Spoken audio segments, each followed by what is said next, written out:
Adam Cianciarulo. That's what it seems like right now. Oh boy. So I was previously watching a video about Trey Canard and all the things that he went through. Trey Canard, if you don't know, he is a retired racer. He raced his rookie year in 250s, which was called Lights Class back in the day, was in 2008.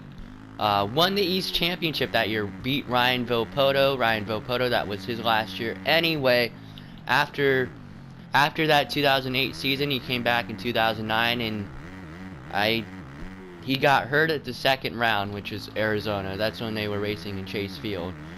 And came back, won Salt Lake City that year. I believe that was the first year they went to Salt Lake City. Anyway, he just he kind of got the 2010 Outdoor Championship handed to him because Christophe Pourcel had an injury at the final round.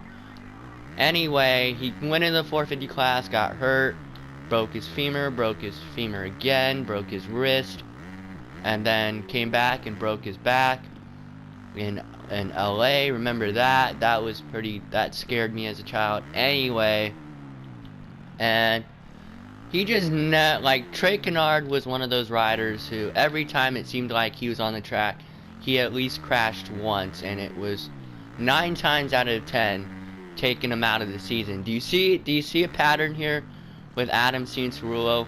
Cianciarulo, as we know, came into the 250 class in 2014, won 3 of his first 5 races, I believe, and the other ones he finished second. I think that's right. And then, remember, I believe it was Toronto, dislocated his shoulder, really screwed up his shoulder, and then had to miss the rest of that season. And 2015 and 2016 had more injuries. I'm sorry, I don't really exactly know which one he had. I heard it was like shoulders or something, maybe a blown out knee. Finally came back in 2017, made it through a whole season in 2017 he had crashes, but they weren't bad. Anyway, then in 2018 made it the whole Supercross season, didn't get a win until literally Vegas in the East-West shootout that year, but then announced on the podium that race that he was going to miss outdoors due to an injury. And 2019 comes back, looks like he's going to win the Lights West title, and then crashes at the final round. Do you see a pattern here between the two riders I just mentioned, Cianciarulo, and then finally gets in the 4, and then I think, yeah, he won the outdoors in 2019, and then came back in 2020, rookie year. Remember that epic race here in San Diego? He led. Cooper got him on the last lap. He did really good in 2020, and then unfortunately went down at Arlington, broke his collarbone, and then made it through 2020 outdoors. And then 2021, round 8 in Orlando, crashed again, broke his collarbone again,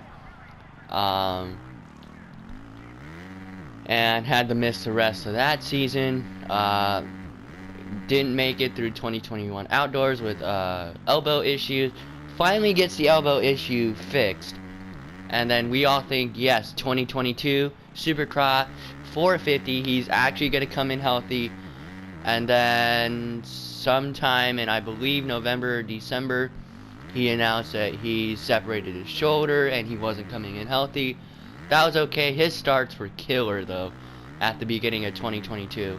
I'm actually filming this right before Arlington Supercross. So anyway, comes in, gets killer starts but fades, but still he's riding good. He was riding good, and then unfortunately in San Diego 2022 hurt his knee, and that was all she wrote for 2022 Supercross for Adam Cianciarulo. So between Trey Canard's career, Trey Canard basically kept getting hurt throughout his whole career, won some races, but still got hurt in the 450 class a lot. But my point is, do you see a trend there between these two riders? It seems like every time they hit the track, they just get hurt and hurt and hurt and crash and silly little tip over.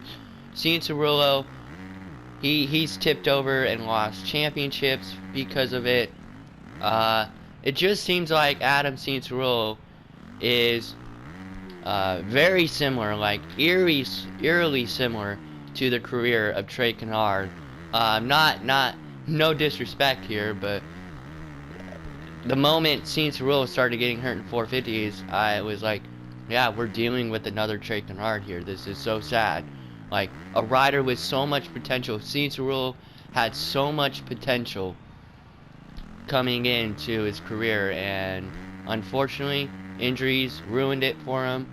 And maybe I could still see him pulling out a 450 win. I mean, Orlando 2 in 2021, he was actually on his way to a win. Cooper Webb passed him, and then Musquin was getting ready to go around him, and he went down, and then Cianciarulo had that crash in the whoops.